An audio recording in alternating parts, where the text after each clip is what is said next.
नमस्कार बच्चों और नमस्कार देशवासी। अब आप पूछेंगे कि देशवासियों शब्द का इस्तेमाल क्यों कर रहा हूं। इसके पीछे कुछ गहन कारण है। मैं आपको भारत के संविधान के बारे में जानकारी देना चाह रहा हूं। संविधान की जानकारी या संविधान के अध्ययन की उपयोगिता न केवल विद्यार्थियों के लिए है बल्कि हर भारतीयों के लिए है। अगर हर भारतीय संविधान के बारे में जानकारी रखता है तो शासन प्रशासन का उसे जानकारी होगी और वो काफी सशक्त होगा। वास्तव रूप में संविधान क्या है, इसका गठन कैसे हुआ, इसका निर्माण कैसे हुआ, इसके पीछे उद्देश्य क्या है, ऑब्जेक्टिव क्या है। आप थोड़ा परिकल्पना करिए कि जब संविधान नहीं था तो देश शासन कैसे चलता था। अगर आजादी के पहले ब्रिटिश हुकूमत थी तो उनके भी अपने अधिनियम थे, कानून थे, लेकिन वो कानून भारतीयों के हितानुसार नहीं था, वो ब्रिटेन के हितानुसार था। उसके पहले मुगल सरकार थी, उस समय भी संविधान नहीं था, बल्कि वो जो मुगल प्रशासक होते या तो कोई शरीयत के हिसाब से काम लेते या उनके शब्द ही कानून थे और उनके जो भी बोले गए वो आदेश परिपालन का वही कार्यपालिका का काम था। कहने का मतलब है कि आजाद भारत की सरकार ने सोच समझकर एक निर्वाचित संविधान सभा के द्वारा संविधान का निर्माण किया और इसके पीछे एक मुख्य ऑब्जेक्टिव दिया कि हमारा जो उद्देश्य होगा, जब पूरे संविधान पढ़ेंगे तो उसका एक ही उद्देश्य होगा, सामाजिक आर्थिक राजनीतिक न्याय देना, हर तरह से सबलता लाना है। इसलिए मैंने बताया कि ये संविधान का अध्ययन न केवल विद्यार्थियों के लिए बल्कि हर भारतीयों के लिए जरूरी है। ये दुर्भाग्य है कि भारत में संविधान का अध्ययन प्राथमिक स्तर से नहीं किया गया है। थोड़ी बहुत है नागरिक शास्त्र जैसे विषय में, लेकिन वास्तविकता ये है कि अगर देश को समझना है, सरकार पर प्रभावी रूप से कंट्रोल करना है, हर व्यक्ति अपने अधिकार को समझे, अपने जिम्मेदारियों को समझे, ये तभी संभव होगा जब वो संविधान को भली भांति जानता हो, न कि राजनीतिक दलों के परिभाषाओं के हिसाब से संविधान का अध्ययन करे।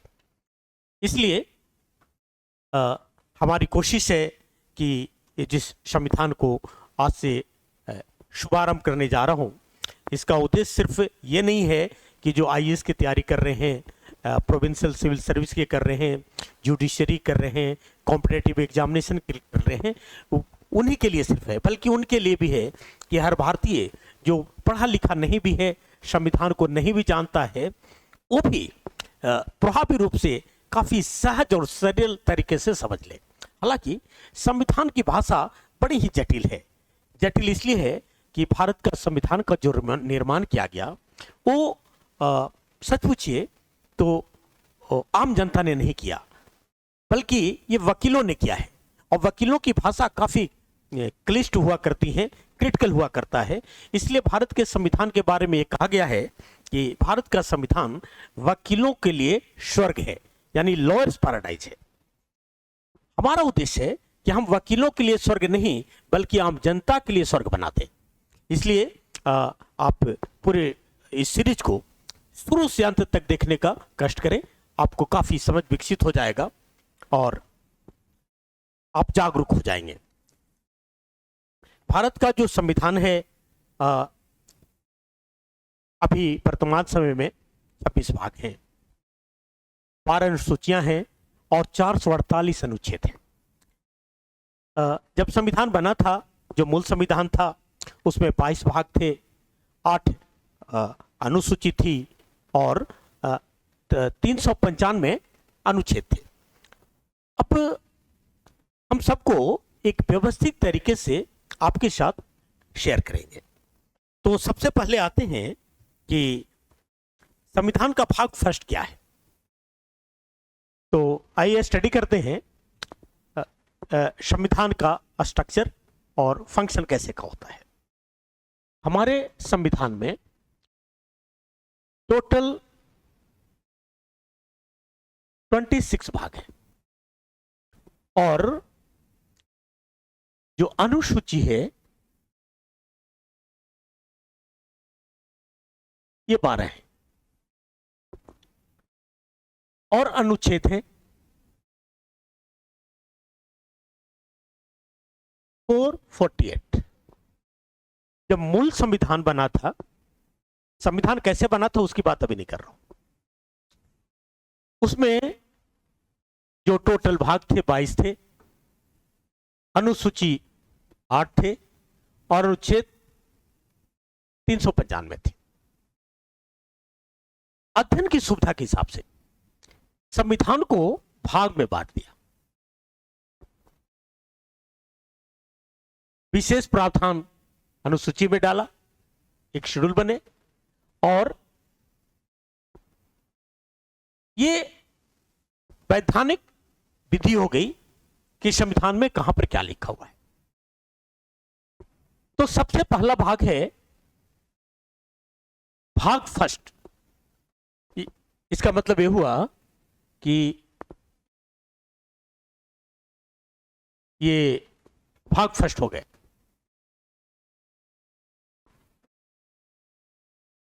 भाग फर्स्ट, और भाग फर्स्ट में स्टडी है यूनियन एंड इट टेरिटरीज की। राइट, यूनियन टेरिटरीज का मतलब है कि संघ और उसका राज्य क्षेत्र।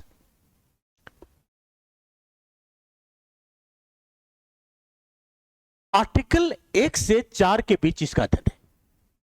1 2 3 4 4 आसानी से आप इस क्लास में ही समझ जाएंगे। आप 1 से 4 तक अध्ययन है। तो सबसे पहले समझते हैं कि आखिर यूनियन क्या होता है और टेरिटरी क्या होता है।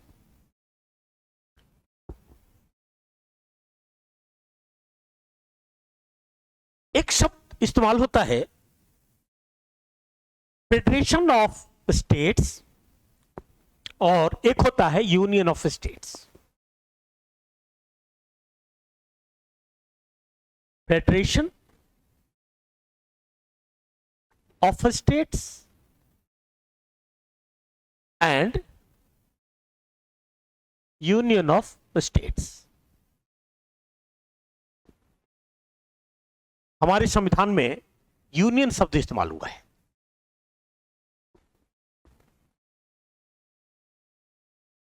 आर्टिकल जब फर्स्ट पढ़ते हैं वो ये कहता है कि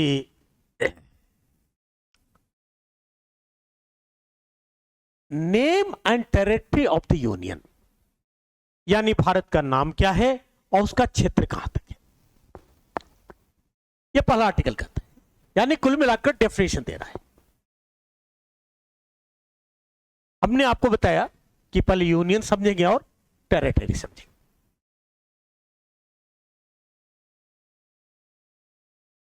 और टर्म यूज हो रहा है यूनियन ऑफ स्टेट्स।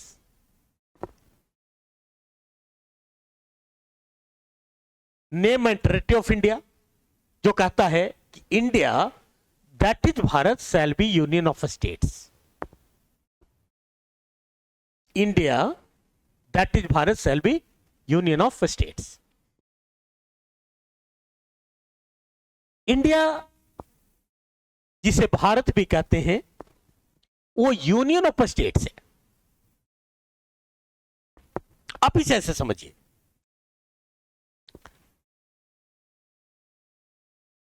जब अमेरिकी संविधान को पढ़ते हैं आप तो फेडरेशन ऑफ स्टेट्स है।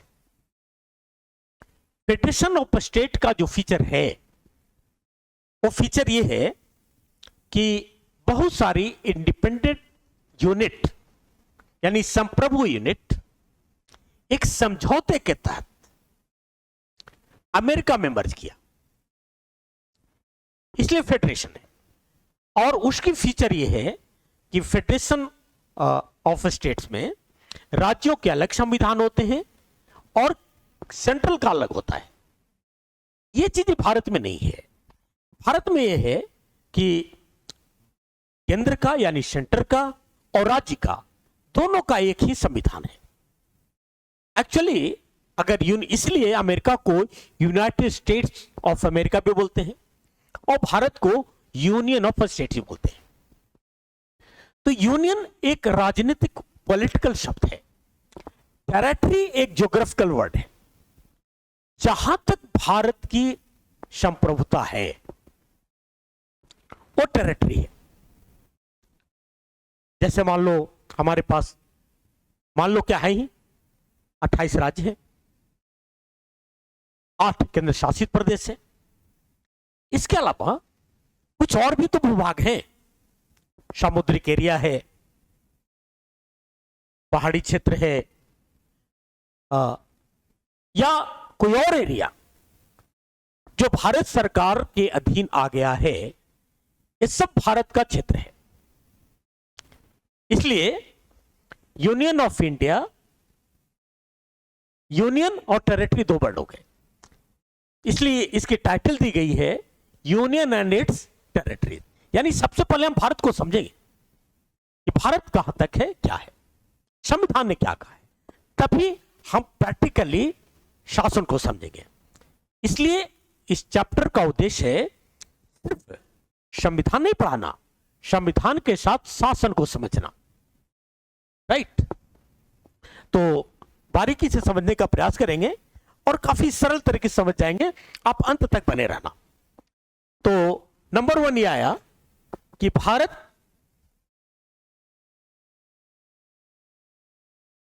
यूनियन ऑफ स्टेट्स है और ये राज्यों का संघ है।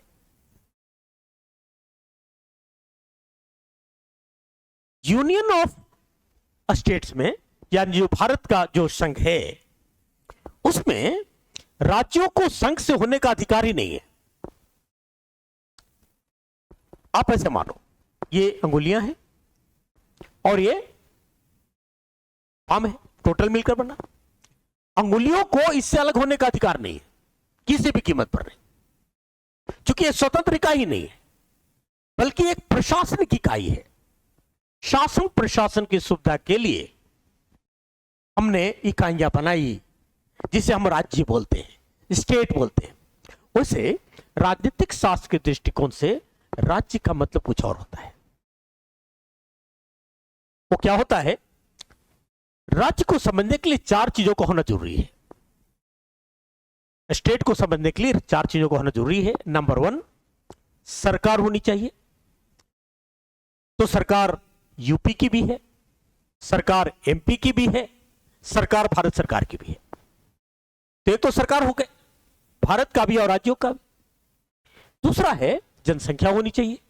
तो जनसंख्या राज्यों की भी है, यूपी की भी जनसंख्या, एमपी की भी, राजस्थान की भी, और सारी जनसंख्या मिलाकर के भारत की जनसंख्या। क्षेत्र भी है, यूपी का अपना भौगोलिक क्षेत्र है, एमपी का अलग है, राजस्थान का अलग है।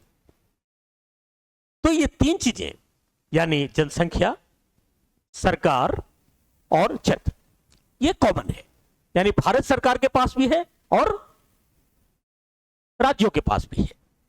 एक इकाई है जिसको बोलते हैं संप्रभुता, सॉवरेनिटी। ये सिर्फ भारत सरकार के पास है, राज्यों के पास नहीं है।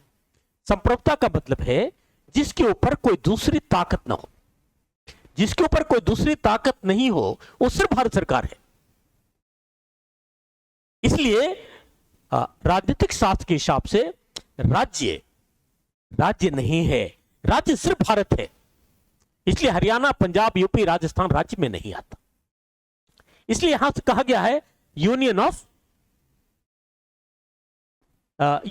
स्टेट कहा गया है। अब देखते हैं एक एक कर। ये तो शाब्दिक दृष्टिकोण था कि यूनियन क्या होता है, टेरिटरी क्या होता है, यूनियन ऑफ स्टेट्स क्या होता है और फेडरल ऑफ स्टेट्स क्या होता है।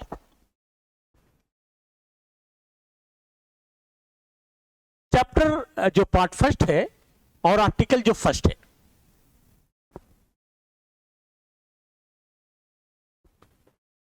वो क्या, उसमें डेफिनेशन है name and territory of the union, यानी इसका नाम क्या है? नाम क्या है टेरिटरी ऑफ द यूनियन का? नाम क्या है? नाम क्या है और उसका क्षेत्र कहां है? ये हो गया नेम यानी नाम, और टेरिटरी ऑफ द यूनियन, ये जो यूनियन बना, केंद्र मिलकर, राज्य मिलकर या केंद्र शासित प्रदेश जो भी मिलकर बना, उसका नाम क्या है? कहता है वो क्या होगा? India that is Bharat shall be union of states, यानी दो ही नाम है, या तो इंडिया है या भारत है, भारत है या तो इंडिया है। भारतवर्ष, आर्यावर्त, हिंदुस्तान ये नाम नहीं है। तो ये आर्टिकल कह रहा है कि भारत का नाम क्या होगा? इंडिया है, भारत है, जो कि यूनियन ऑफ स्टेट्स है। यूनियन ऑफ स्टेट्स का मतलब राज्यों का समूह है, इसलिए भारत टोटल है, ये राज्य हैं और ये सब मिलकर के भारत है। ये डिफिनेशन ये कहता है। अब आगे बढ़ते हैं। अभी अभी हमने कहा कि union that is Bharat shall be union states, ये है, ये इसका पार्ट है। इसमें जो name and territory of the union लिखा,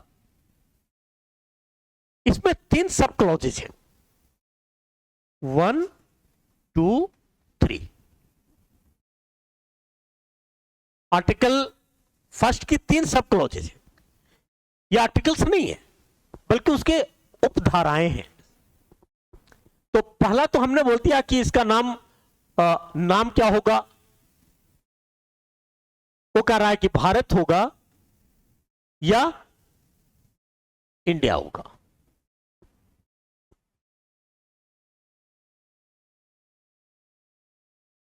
अब दूसरा कहता है the states and the territories thereof shall be as specified the first schedule, यानी वो स्टेट्स कौन सा होगा? जो यूनियन ऑफ स्टेट्स में लिखा हुआ है कि भारत राज्यों का संघ होगा, तो ये राज्य कौन से होंगे और टेरिटरी कौन सा होगा? ये टेरिटरी कौन सा होगा? वो क्षेत्र कौन सा होगा? ये कहता है ये वही होगा जो फर्स्ट शेड्यूल में लिखा हुआ है। हमने आपको बताया कि टोटल 12 शेड्यूल है। अब हर शेड्यूल में डिटेल व्यवस्था की गई है कि किस शेड्यूल में क्या क्या रखा गया है। तो फर्स्ट शेड्यूल में राज्यों के नाम दिए हुए हैं।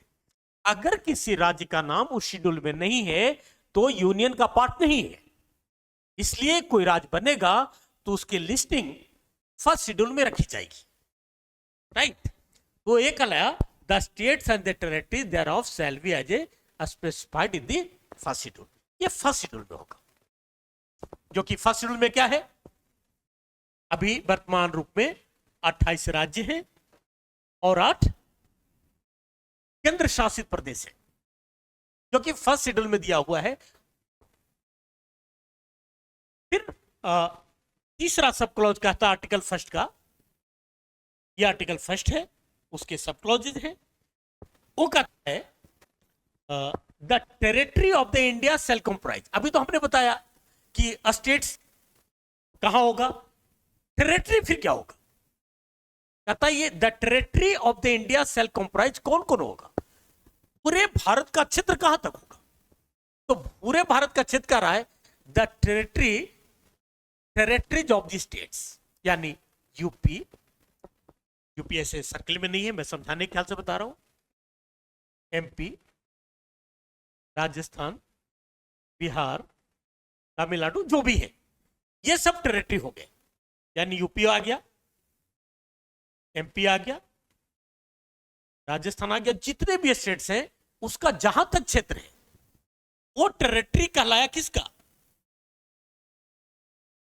टेरिटरी ऑफ इंडिया, भारत का क्षेत्र कहलाया नंबर 1, एक ही हो। दूसरा क्या है?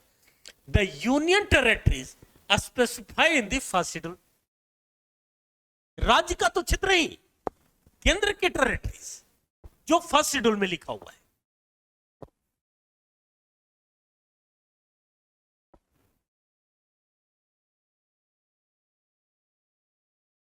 राज्य हो गए, केंद्र का हो गया। यानी भारत का जहां तक टेरिटरी, हर राज्य की अपनी टेरिटरी और भारत की सब मिलाकर territory specified in the first schedule, जो फर्स्ट शेड्यूल में लिखा हुआ है। एंड तीसरा कहता है सब क्लॉज कि such other territories as may be acquired, कोई और क्षेत्र जिसे एक्वायर्ड किया गया है। एक्वायर्ड का मतलब है या तो सैन्य कार्रवाई के द्वारा ली गई है, या कोई एग्रीमेंट हो गया है जो भारत का पार्ट हो गया, जो पहले नहीं था। ये संविधान 1950 लागू हो रहा है, वो सब कहलाएगा भारत की मे बी एक्वायर्ड, वो टोटल कहलाएगा भारत का क्षेत्र। ये आर्टिकल फर्स्ट कहता है। यानी अब ब्रीफिंग में ये समझते हैं कि आर्टिकल फर्स्ट में निष्कर्ष क्या निकला। आर्टिकल फर्स्ट का निष्कर्ष निकला, संविधान का जो पार्ट फर्स्ट है, आर्टिकल फर्स्ट है, वो कहता है फर्स्ट में कि आर्टिकल फर्स्ट कहता है name and territory of the union, यानी इसका नाम क्या है, राइट। उसमें 3 सब क्लॉजेज हैं, 1, 2 एंड 3। तो name and territory of the union कह दिया India that is Bharat shall be union of states, यानी भारत राज्यों का, इंडिया जिसे हम भारत कहते हैं वो यूनियन ऑफ स्टेट्स है, number 1। A state and the territory thereof shall be specified in the first schedule, यानी स्टेट और टेरिटरी वही है जो फर्स्ट शेड्यूल में लिखा हुआ है। यानी फर्स्ट शेड्यूल जो बनाए हैं सरकार, संविधान ने, जो संसद में के थ्रू कानूनन लिस्टिंग की जाती है। और the territory of the India shall comprise, Bharat का टेरिटरी कहां तक होगा, कहता 3 होगा। वो होगा राज्य का क्षेत्र मिलकर, हर राज्य का, भारत का क्षेत्र मिलकर यूनियन टेरिटरी। यहां भारत का क्षेत्र का मतलब होता है यूटीज, ये हो गया जैसे 28 राज्य का क्षेत्र और 8 यूनियन टेरिटरीज जो स्पेसिफाई किया गया है उसका क्षेत्र, और कोई अदर क्षेत्र जिसे भारत सरकार ने कब्जाया है और भारत का पार्ट हो गया, वो कहलाएगा टेरिटरीज ऑफ द यूनियन। यह आर्टिकल फर्स्ट का सार है।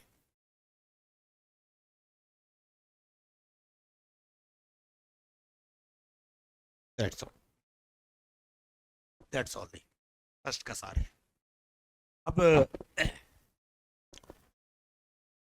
आपको कहीं पर कोई डाउट्स है तो आप कमेंट सेक्शन में डालें, पूछें। इसके अलावा अधिक से अधिक समझ के लिए सब्सक्राइब करें, लाइक करें और शेयर करें।